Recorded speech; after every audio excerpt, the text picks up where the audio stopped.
Creating your reality from fear. That's why nothing moves. You say the right words, you visualize, you believe you're aligned, but deep down, things feel heavy, stuck, like the universe is silent. And maybe no one told you this, but it's not because you're doing it wrong. It's because you're doing it from the wrong place. What if every intention you've ever sent out was built on fear, not trust? You want love, but you fear being alone. You want abundance, but you fear not having enough. You want change, but you fear letting go. And the universe, it doesn't follow your words, it follows your state. It listens to your nervous system more than your affirmations.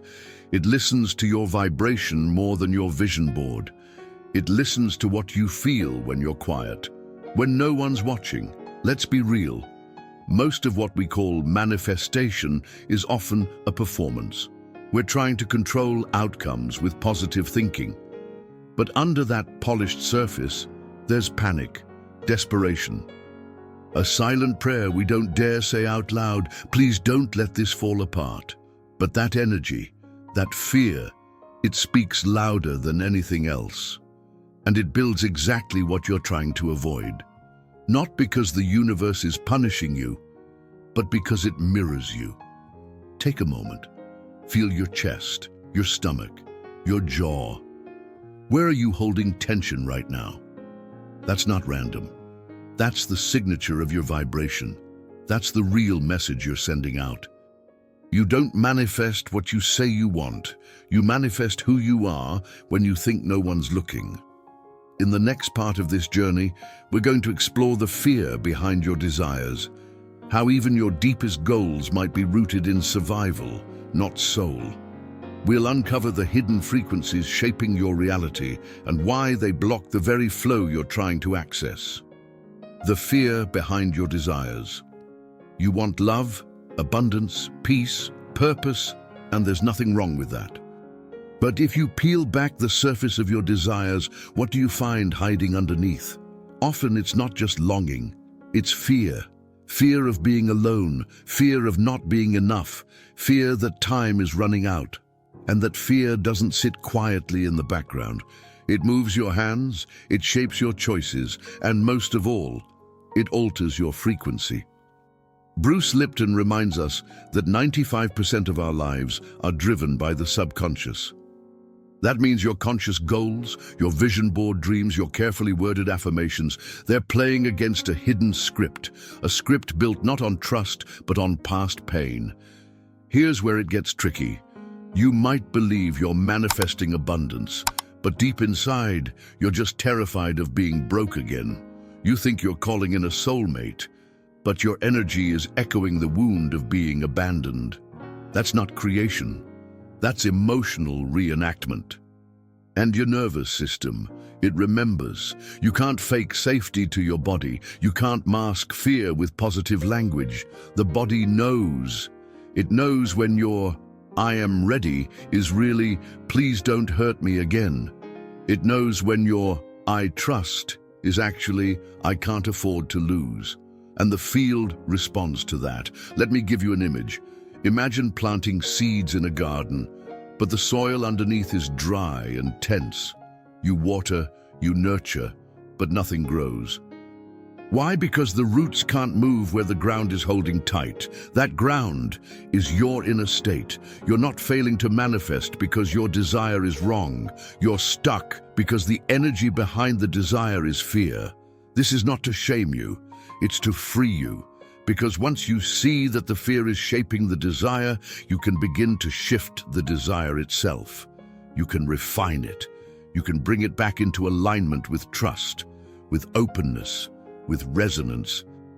Let's go deeper into this energetic mismatch. Up next, we'll explore why, even though you're always manifesting, creating from fear leads to outcomes that feel disconnected, misaligned, or incomplete. Because yes, you are manifesting, but from where? Manifesting from fear is still manifesting. You're manifesting all the time, not just when you're meditating, not just when you light a candle or script in your journal. You're manifesting when you worry, when you panic, when you try to control. Because creation doesn't stop when you're afraid. It just starts echoing your fear. This is where most people get lost. They think, if I'm visualizing love, why am I attracting rejection? If I'm calling in abundance, why do I keep losing opportunities? Because what you're consciously asking for is not what your field is vibrating. Joe Dispenza says it clearly. The emotion with the most intensity collapses the quantum field into reality, meaning it's not about what you want the most. It's about what you feel the most. And if what you feel is fear, then fear becomes the architect of your experience. Pause for a moment. Let this land. You are not just a dreamer, you are an energetic transmitter. And energy doesn't lie. It repeats, it loops, it amplifies, until the pattern becomes impossible to ignore. Think about this. You say, I want clarity, but you vibrate in confusion. You say, I want freedom, but you move in control. You say, I want connection, but your nervous system is still bracing for betrayal. And life? Life responds to the strongest signal, not the prettiest one. Creating from fear is still creation, but the outcome often feels hollow, unstable, or unsatisfying because it's not aligned. It's a reality built from survival, not soul. Let me give you a practical example. Imagine someone manifesting a new job. They get it. But a few weeks in, it feels like the same toxic environment they just left. Why? Because the job wasn't chosen from expansion. It was chosen from escape. The decision was built on fear. So the experience echoes that fear, even in a new setting. This is the moment of awakening, to realize that your external reality is honest. It reflects not just what you say, but who you are energetically, and it does so with brutal, beautiful accuracy. Now let's dive deeper into why nothing moves. Not because you're blocked, but because you're energetically congested. In the next section, we'll explore how fear builds static in your field, how this tension freezes forward movement, and what your nervous system is truly doing behind the scenes of stuckness. Why nothing moves, vibrational congestion. It's not that life isn't responding to you, it's that your field is too full to receive. When fear lingers, it doesn't just cloud your mind, it clogs your energetic system. Imagine your energy like a river, clear, flowing, alive. But fear throws rocks into that river, hesitation, doubt, urgency, unprocessed emotion. Over time, the water doesn't stop, it just gets stuck, it pools. It stagnates. That's vibrational congestion. You're not lazy, you're not blocked, you're overwhelmed by energetic noise. Your body holds this, even if your mind doesn't name it. Your shoulders tighten every time you think about the future. Your breath shortens when money comes up. Your stomach twists when you try to trust someone. These aren't symptoms to push through, they're signals to decode. Edgar Cayce spoke of these as soul knots. Places where your spirit got tangled in old stories, still vibrating long after the moment passed. And those knots? They anchor you in past energy. They whisper, don't move forward, it's not safe yet. But here's the real weight of vibrational congestion. It slows down time, not clock time, creation time. When you're stuck in fear, your life moves slower. Opportunities take longer. Clarity becomes fog. Action feels heavy. Let me explain. The quantum field doesn't work with force. It works with resonance. When your energy is open and coherent, the field mirrors that back in synchronicity, ease, and flow. But when you're in inner conflict, saying one thing, vibrating another, the field gets confused. So it waits. It pauses. It mirrors the static until you clear the signal. Think about it this way. You're trying to tune into a radio station, but your frequency is filled with interference. You might hear part of the music, but it's cut, distorted, broken. That's what happens when you try to manifest on top of fear. So, if nothing is moving, It doesn't mean you're off path. It might mean your field is just too full to receive the next step. Let's go deeper into this energetic dissonance. In the next section, we'll explore how even spiritual rituals, when done from fear, can become another form of resistance. You've seen it before, you just didn't know how to read it. The spiritual performance trap. You burn the sage, you repeat the mantras, you set the intentions under every full moon, and still nothing shifts. You begin to wonder, am I doing this wrong?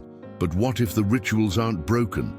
What if it's the energy behind them that's misaligned? This is the trap almost no one talks about, the spiritual performance trap. It looks like devotion, it sounds like wisdom, but underneath it's fear. Fear disguised as effort, control dressed as clarity. You're not trusting the universe, you're trying to manage it through ritual. There's a difference between presence and performance. Presence is rooted in truth. Performance is rooted in tension. Let me give you an example. You light a candle every morning and pull a tarot card. But deep down, you're not doing it because you feel connected. You're doing it because if you skip a day, you fear something bad might happen. That's not alignment, that's anxious repetition, and your field knows the difference. There's a moment when spirituality shifts from a sacred path to a subtle addiction. You become addicted to tools, to guidance, to certainty. You're constantly looking for signs, but never actually feeling safe. That's not awakening, it's avoidance. The hardest truth is this. Sometimes we use spiritual practices to avoid actually feeling, to avoid sitting with what's real, to bypass the pain we haven't fully named. But the universe doesn't respond to the ritual, it responds to the resonance. And if the ritual is layered over fear, it amplifies that fear, not the intention. You don't need to throw away your practices, but you do need to check your posture inside them. Are you acting from peace or panic? Are you aligned with trust or bracing against collapse? Real spirituality doesn't always look pretty. Sometimes it's raw, sometimes it's silent, sometimes it's a breath in the middle of chaos saying, I trust even now. Let this be your reminder. You are not here to perform enlightenment. You are here to embody it, one honest moment at a time. Before we move into the next message of this journey, I want to pause and thank you. If you're still here, you've walked with us through depth, through story, through vibration. That matters. You matter. And I'd love to know your opinion about this. If it feels good, share it in the comments, not just for us, but for those who may be reading, silently hoping they're not alone. Now, let's move into a process. In the next section, we'll explore how to trace fear to its root, not to fight it, but to meet it with presence. You'll see how something as small as a breath, paired with awareness, can begin to dissolve years of hidden tension. Tracking the fear root. Every fear has a thread, and when you follow that thread, gently, curiously, without judgment, it leads you not into more panic, but into profound clarity. Let's begin with a question, not a surface-level one. A question that goes straight to the nervous system. If this doesn't happen, what do I fear it means about me? Pause. Let the answer rise. Maybe it's, I'll be alone forever. Maybe it's, I'm not safe unless I succeed. Maybe it's, I'll never be enough. This isn't about fixing the answer. It's about feeling the energy underneath it. Now, locate where that fear lives in your body, not just conceptually, physically. Is it in your throat, your gut, your chest? Feel it. Stay with it. Not to analyze, but to acknowledge. You can't shift what you haven't fully seen. Here's the process. Breathe into that space, not with force, with presence. On the inhale, imagine offering space to the tension. On the exhale, imagine letting go, not of the feeling but of the need to control it. As you breathe, place your hand gently on that area, the place where fear speaks loudest. This isn't about healing it in one breath. It's about reminding your system that presence is possible. That fear isn't the enemy. Disconnection is. Now say a phrase that feels true, one that shifts your energy without denying your humanity. Something like, "It's safe to feel this. I can allow without collapsing." This fear isn't truth. It's a memory. Repeat slowly, with reverence, with rhythm. Let the body respond. Let the energy reorganize. This isn't spiritual bypass. This is spiritual re-entry. You're not avoiding the wound. You're entering it with presence. And every time you do, you break the pattern. Every time you choose curiosity over control, you change the frequency. And in that new frequency, reality begins to move again. Now we turn to ancient texts and forgotten teachings, not as a history lesson, but as a mirror. In the next section, you'll see how wisdom from distant times still lives in your cells, and how those who walked this path long before us understood fear not as a flaw, but as an illusion to be dissolved. Ancient teachings on fear as illusion, long before psychology, before trauma theory, before emotional intelligence, fear was already being studied, not with lab coats and language, but through spirit, myth, and vibration. Ancient Egypt taught that fear was not simply a feeling, it was a fog, a veil that obscured the truth of who you are. In the Egyptian Book of the Dead, the soul must pass through gates not of fire, but of illusion. Fear was seen as the great deceiver, keeping the soul trapped in false narratives about its power, worth, and belonging. In the Vedas, the ancient Indian texts, fear is described as Maya, illusion. Not because it's unreal, but because it isn't the final truth. Maya means that fear distorts your perception. It bends time, it shrinks space, it tricks you into believing that danger is constant, when in fact, most of what you fear has already passed, or never existed to begin with. Even the Gospel of Thomas, a suppressed Christian mystical text, says, "What you fear will come upon you, because fear becomes your God." Not a God you worship with prayer, but with attention, with repetition, with submission. Whatever you give your energy to, you animate. But here's what's most powerful. These texts didn't shame fear.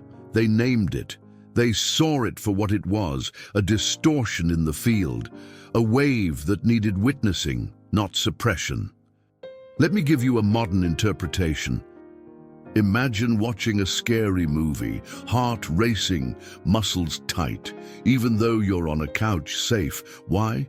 Because your mind doesn't need reality to feel fear. It needs only imagery, memory, suggestion. That's how fear works in life too.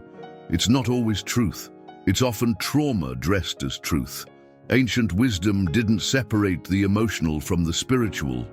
To them, facing fear wasn't just healing, it was initiation, a return to clarity, a return to power, a return to presence.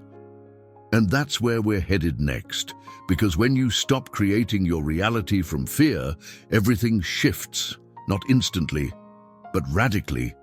You move from a clogged field to a clear channel. You stop bracing and start allowing. In the next chapter, you'll see what actually begins to unfold when you create from a place of resonance, not reactivity. When fear is no longer the engine, but the memory. When trust becomes the new vibration. What shifts when you stop creating from fear? The moment you stop creating from fear, life doesn't just change.